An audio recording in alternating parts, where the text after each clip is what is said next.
Is now the time to buy Chicago Bears quarterback Justin Fields, or should you consider selling high? All that and more this episode of Locked On Dynasty Football Podcast. You are Locked On Dynasty Football, part of the Locked On Podcast Network. Here are your hosts, Marcus Mosher and Kate Magdziuk. Welcome back to the Locked On Dynasty Football Podcast, part of the Locked On Podcast Network, your team every day. We'd like to thank you for making us your first listen of the day. This episode is brought to you by PrizePicks. It's the easiest and most exciting way to play daily fantasy sports. Go to prizepicks.com/LockedOnNFL and use promo code LockedOnNFL for a first deposit match up to $100. I am your host, Marcus Mosher. You can follow me on Twitter at Marcus_Mosher. Joining me today, as always, is Kate Magdziuk. You can check her out on Twitter at Kate Magdziuk. Kate, we had a kind of fun Thursday night football game that nobody expected at all. I got to start with Justin Fields. We'll get to DJ Moore. Don't you worry. Justin Fields, 15 of 29 for 282 passing yards, 4 touchdowns. Also added in 11 carries for 57 yards. This is back-to-back really strong games for Fields. Are you back in on him? Yeah, I don't know that I was ever quite as out as maybe most other people were. I kind of had this feeling that like we were seeing just some struggles. But hey, the Bears get rid of Chase Claypool, and all of a sudden, this is like an all-pro offense. And I mean, Justin Fields, like undoubtedly going to be, I think, the QB1 on the week. Like, I don't think there's any question marks there. But like you love, I think what is most significant, it's not necessarily like you're excited about what you saw on the ground, right? But most significantly, you have to be so excited about the proficiency as a passer. Even completing 51% of passes, like that ability that he has to benefit from the yards after the catch ability of DJ Moore is always going to put him in a plus situation right now. 4 touchdowns, like it just, that would be an incredible week if we didn't even account for the rushing yards. So yeah, I think like you probably have to be in. I think the upside is far too great. Now, my biggest question, and the biggest question looming for me about buying Justin Fields in Dynasty, comes from the fact that like even as recently as 2 weeks ago, we were hearing rumblings like the Bears aren't sold on Justin Fields, and you don't love to hear that. Like you want to hear that, okay, like, yes, we're having a bit of a rough spell offensively, but we trust our quarterback to get it back. I don't love that like this team seems to be so tepid and not really 100% behind the quarterback, which that's the biggest concern. But that's my concern as well. Like, are the Bears, let's say this year goes kind of how we expected to go, and they finish with 5 or so wins. Are they going to be comfortable bringing back Justin Fields next year? Or if they end up with the number 1 or number 2 pick, are they going to move Justin Fields? I think after the 2 games that we've just seen, I still think that's the most realistic possibility, is that they draft Caleb Williams or Drake May, and they try to see what they can get for Justin Fields in a trade. Yeah, and that's sort of my biggest question mark. And if that's the case, like what becomes of Justin Fields? Conspiracy theory. Imagine the Bears have a terrible season. They end up with the number 1 overall pick. And then what happens is they draft Caleb Williams or Drake May, and they trade Justin Fields to the Minnesota Vikings, where he gets to throw to all-pro receiver Justin Jefferson. I just cracked the code. I just broke the NFL. Let me write the script for next season because I swear it would be so good. But that is a pairing that like we think DJ Moore elevates Justin Fields. Imagine that, because oh my gosh, Kirk Cousins, on the final year of his deal there, they also seem tepid at best about bringing him back. That's a really fun scenario. I got a better one though. Can you imagine? Just think for a second. Justin Fields in Atlanta throwing the ball to Mac Hollins and Jonnu Smith. Oh my gosh, I can't imagine how much fun it Could be. That kind of elite weaponry. I don't know how you turn that down. So I think for me, Justin Fields has kind of just stayed the same in terms of his dynasty value on Dynasty League football right now, being drafted as QB8, just behind Trevor Lawrence, 63rd overall, Justin Fields, 64th overall. Anthony Richardson, there's a pretty significant drop after Fields. I would take Anthony Richardson over Fields, but the next group of quarterbacks, Deshaun Watson, Tua, Dak Prescott, Bryce Young, Geno Smith, I would just rather have Fields than all of those guys. Yeah, I think there's a huge tier break. I do agree. I prefer Richardson. Again, we see similar upside, right, in terms of their rushing ability. TBD on Anthony Richardson and what he's going to show you as a passer long term. Um, that's a big question mark, but he has the Colts in his pocket, and this Colts franchise seems all in on Anthony Richardson, which I'm going to be honest, it never really felt like this organization was head over heels in love with Justin Fields, Feels even different. though they drafted him, but it never felt like they really just leaned into it being like, this is my guy, like this is our guy, this is our franchise, this is the face of it never felt like that. Yeah. So I love that Anthony Richardson is getting that kind of support from the organization right out of the gate. And I know that's one of those like intangible things that isn't necessarily going to outright translate to fantasy production, but when we're looking in dynasty fantasy football leagues, like you're looking for situational stability just as much as you are, for the immediate production on the field, and that can be a big part of it. Really quickly before we move on, I do want to mention DJ Moore.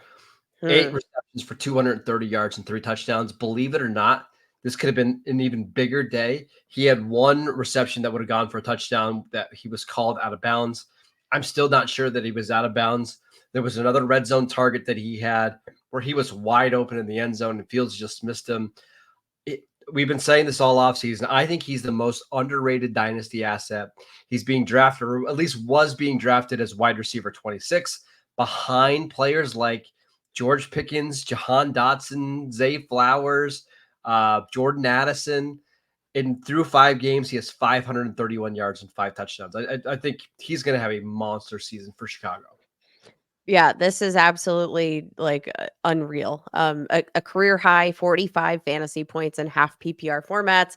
A career high. He's never had more than 2 touchdowns in a game. He's had several 3 games throughout his career with 2+ touchdowns. This is the first time he's ever exceeded that mark. First time he's ever exceeded 160 receiving yards, and he did it with a big fat 230. Like, you love to see that, but even more so than I think like just the overall stat line, I think you love to see just what he's putting on tape. He's He looks showing great. off that yards after the catch ability, and Yeah. it's jaw dropping. The one of the plays Justin Fields threw to him, and he kind of had this moment where he almost went out of bounds and was able to like that ability, to not go out of bounds and to still be generating yards after the catch and be elusive, like that is so much, I think what has been missing from DJ Moore's game, and not because he didn't have the skill set to do it, but because he wasn't put in a position where he was, catching quality balls that could enable him to get yards after the catch. Like that was a big part of that. And I think that this is finally kind of a pairing that we've wanted to see for a long time. Yeah, he's only 26 years old still, which is absolutely ridiculous. Playing the best football of his career. I won't be surprised if he's 1,200 yards and 10 touchdowns this year. Absolutely phenomenal player. Okay, let's go on the other side of the ball to talk about the Washington Commanders, specifically Sam Howell, who had another Sam Howell type of game. We will get into that next. This episode is brought to you by Bird Dogs. We absolutely love our Bird Dogs because Bird Dogs make you look good. Bird Dogs stretch khaki shorts are designed to fit slimmer through the thigh and the leg, giving you a truly sculpted look. Bird Dog shorts do the exact same thing as Lululemon, but they just fit so much better. Bird Dogs are made of this cloud knit fabric that looks just like a khaki shorts, but it feels and stretches so much better. It gives you a slimmer fit without having to sacrifice movement. Bird Dog uses anti-stink sweat wicking fabric that keeps you cool and dry all day long. Bird Dogs are functional for any occasion. I'll tell you, I wear my Bird Dog shorts when I go out to the golf course because I can move. It's flexible, but more importantly, they just keep me nice and cool and dry. I can't recommend them enough. I absolutely, absolutely love them.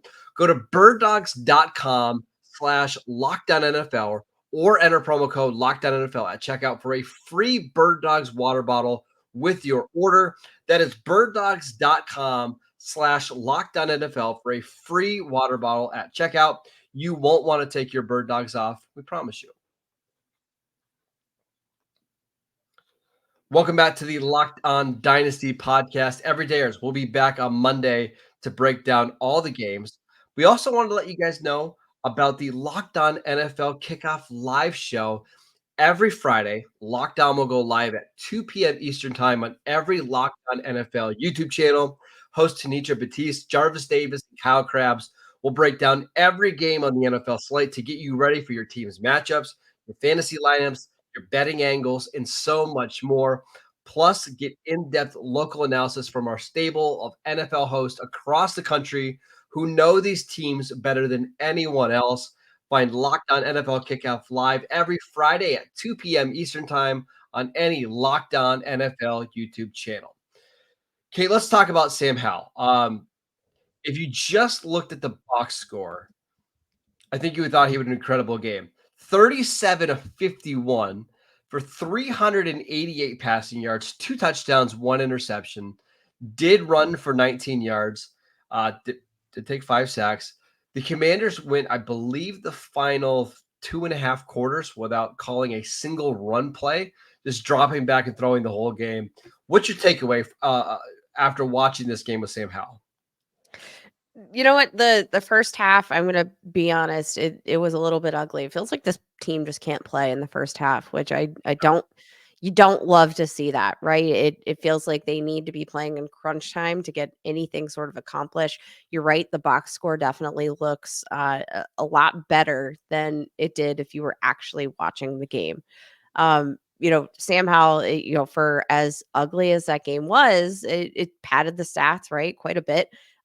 25 fantasy points in, one of the uglier games. Um, it felt like there were a lot of almosts in this game, a lot of almost connections. Sam Howell still looks like a relatively inexperienced quarterback, right? Like, He takes so many sacks. It's absolutely ridiculous how many sacks he takes. yes, like he looks like a guy that, again, can probably benefit from some more experience. And I'm not going to hold that against him because he's still this was his 6th career start. Still effectively like a rookie in terms of his playing experience.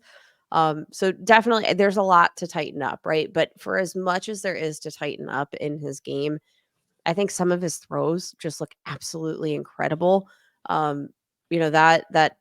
had a couple of passes that like just barely should have been touchdowns. And like that might have changed the trajectory of this narrative a bit more significantly I think there was one to Diami Brown, I believe, that just went right through the fingertips, was just the most perfectly placed ball. It was a great play.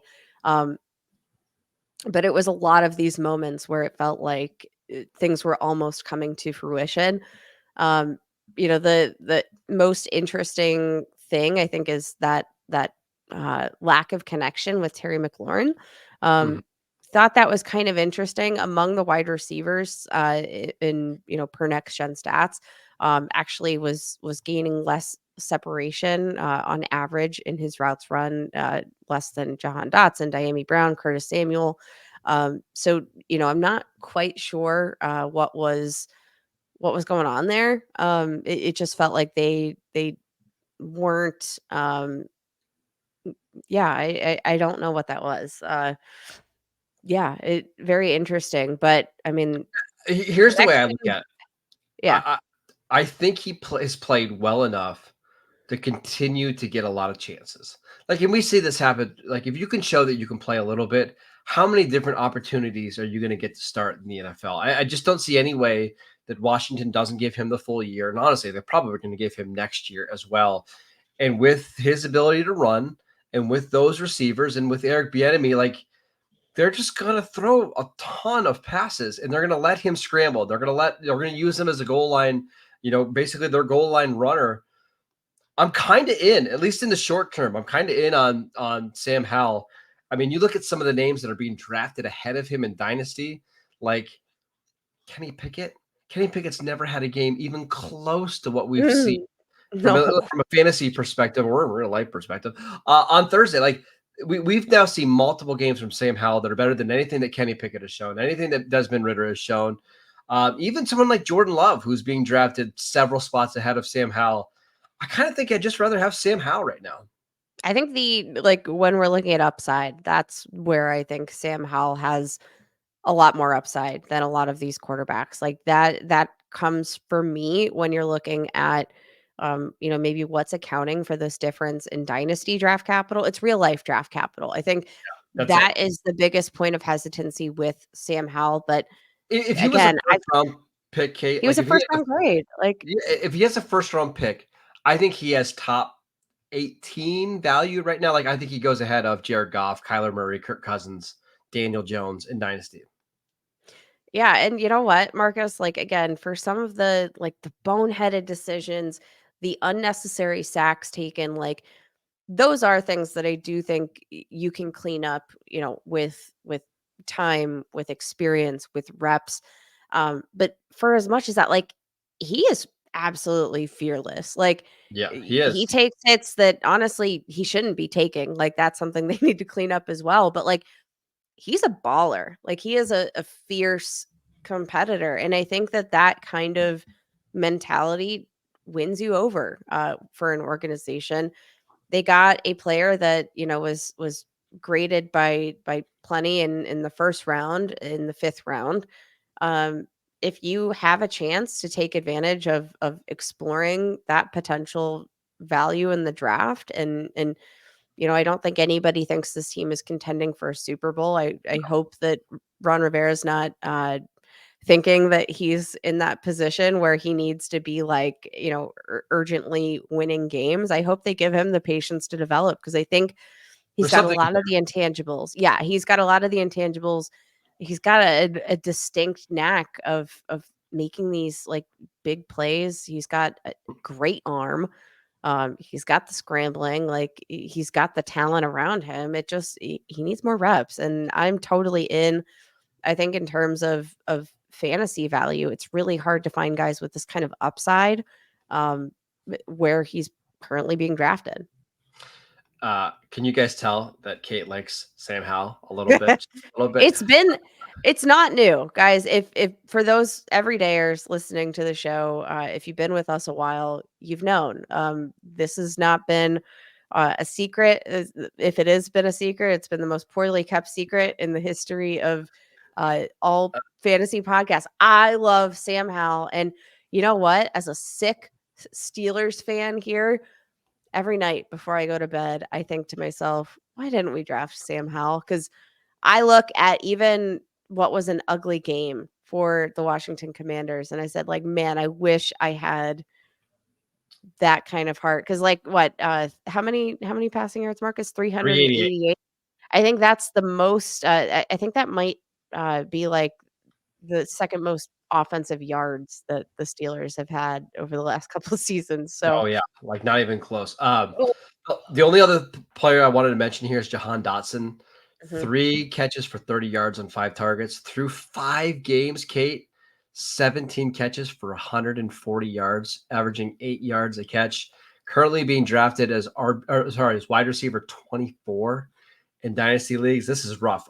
We saw Curtis Samuel had more yards, 6 for 65 and a touchdown. We saw Jamison Crowder getting involved in the action. Diami Brown got some targets down the field. It just feels like this Jahan Dotson thing isn't going to really be. Yeah, I don't know when we're going to see him return that type of value. Yeah, kind of worried there. And you know what? Like a big part of that, Marcus, like you see the connection with Curtis Samuel. What's really been interesting to see is the development of the connection with tight end Logan Thomas, who's like a certified dinosaur at this point. How old is Logan Thomas? Old. He's old, 32 years old, and still absolutely balling out, averaging 9.38 fantasy points per game in his time with Sam Howell. Like, before we close out the section in the Commanders, I want to know, if you're in a win now window and you need a tight end, what would you be willing to send Kyle Pitts. for? No, Uh, really? What would you be willing to send for probably a Logan third at Thomas? most. A third. Okay. Is that in tight end premium leagues Yeah. or Yeah. okay? Anything more? Okay. He's going to be too inconsistent game to game, and the injury history is pretty significant. Kate, it's time for our favorite segment of the week. It's promotion commotion time. Who should you promote from your bench into your starting lineups in week 5? We will get to that next. This episode is brought to you by PrizePicks. PrizePicks is the largest independently owned daily fantasy sports platform in North America. It is the easiest and most exciting way to play DFS because it's just you against the numbers. Instead of battling thousands of other players, including pros and sharks, all you have to do is pick more than or less than on 2 to 6 player stat projections and watch the winnings roll in. PrizePicks is the most fun I've ever had playing DFS. You can win up to 25 times your money this football season. All you have to do, again, select 2 or more players, pick more or less than on the projected stats, and watch the money roll in. I love how many different stats and how many different players you can choose from.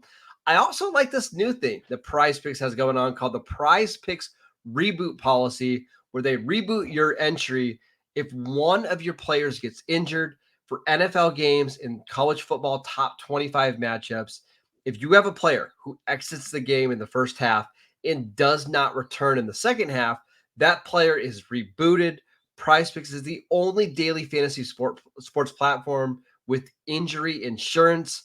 Go to prizepicks.com/LockedOnNFL and use promo code LockedOnNFL for a first deposit match up to $100. Again, go to prizepicks.com/LockedOnNFL and use promo code LockedOnNFL for a first deposit match up to $100. All right, Kate, it's time for promotion commotion. Who are you promoting from your bench or maybe even your waiver wire into your starting lineups in week 5? All right, I'm gonna go with some grossness. Let's start us off at quarterback. I'm rolling with Josh Dobbs, Arizona Cardinals quarterback, who just became the Arizona Cardinals quarterback just about just a little over a month ago. It's casual. This team has been in shambles, but Josh Dobbs actually looks pretty darn good.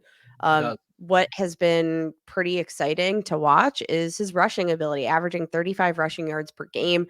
I think just loving that willingness to run and that ability to take advantage of the game, extend plays with his legs. It makes him a fantasy viable streamer. Ranks I think 4th among quarterbacks with a 78.9 PFF rushing grade. Now gets the Bengals, which they're kind of a middle of the pack defense against fantasy quarterbacks, but allowed 45 plus rushing yards to Deshaun Watson, Lamar Jackson in weeks 1 and 2. If Dobbs can take advantage of this game from his legs, I think he's a very nice streamer here entering week 5. I like it. Josh Dobbs is playing really, really well. He might not even be on your fantasy waiver wires right now because of how well he's played the last couple of weeks. Kate, I only have one name for you, and this is about as gross as it can get. But the tight end position has been awful this year. Maybe you're dealing with an injury to Pat Fryermuth or somebody else, or maybe you just can't start Kyle Pitts because it's Kyle Pitts. Here's the guy. Ready? Yes. Somebody you know. I'm starting Connor Hayward, the tight end for the Steelers against the Ravens. A couple things. I think Connor Hayward is just a really good player. Like every time the Steelers have gotten him touches, he's produced. I I know there's going to be some people that pivot to Darnell Washington with Pat Freiermuth out. I think that's the wrong decision. Darnell Washington is a blocker. He's really like an extra offensive lineman. I think the Steelers have given him one target so far in the first 4 games of the year. I think it's going to be Hayward that gets a lot of those targets, closer to the line of scrimmage. And with no Deontay Johnson, I think you're going to see the Ravens double George Pickens a lot. I won't be surprised if Connor Hayward has a pretty nice game here if you need a spot starter at tight end. I really like that. And, the Steelers have kind of worked him around the formation too, like playing as a tight end, playing out wide, playing through the backfield. He's been kind of like this gadget guy, and he's been really, really efficient, right? Until this point. I like that play. I'll cap us off with one more gross one. This is like definitely YOLO in case of emergency play. But what about Tennessee Titans wide receiver Nick Westbrook-Ikhine? Through 4 weeks, him and Ryan Tannehill have had the most efficient connection among any of these Titans receivers. 12 catches, 134 yards, 2 touchdowns, and when targeted, Nick Westbrook-Ikhine has the highest passer rating when targeted from Ryan Tannehill among this whole offense. They get the Indianapolis Colts secondary, allowing the 5th most completions, 3rd most explosive passing plays, 4th most yards per attempt. It's translated to production. This is a top 10 matchup to stream against opposing wide receivers. I think this could be an interesting spot. Now, it might be a little bit dependent on where he ends up lining up. Sometimes we see him in the slot. Sometimes we see him out wide. The Colts have been a little bit tighter against slot receivers. So I think if we do see him have a nice day, he might get a couple of chunk plays playing along the outside with some of those inexperienced cornerbacks that he can take full advantage of if the Titans can get it right. If Tannehill can just be average. I think he's going to have a good game on Sunday. So I love that. So we gave you Josh Dobbs, Nick Westbrook-Ikhine, and Connor Hayward. Easily the grossest one we've done yet. This is absolutely fantastic. All right. That is it for today's show. We want to thank you for making Locked On Dynasty your first listen every day. We are free and available on all platforms. Make sure that you go check out the show on YouTube. Go follow Kate on Twitter at Kate Magdziuk. Make sure you check out her work at Pro Football Focus. I'm at Marcus_Mosher, and we'll see you right back here on Monday to break down all of the action from Week 5. We'll see you then.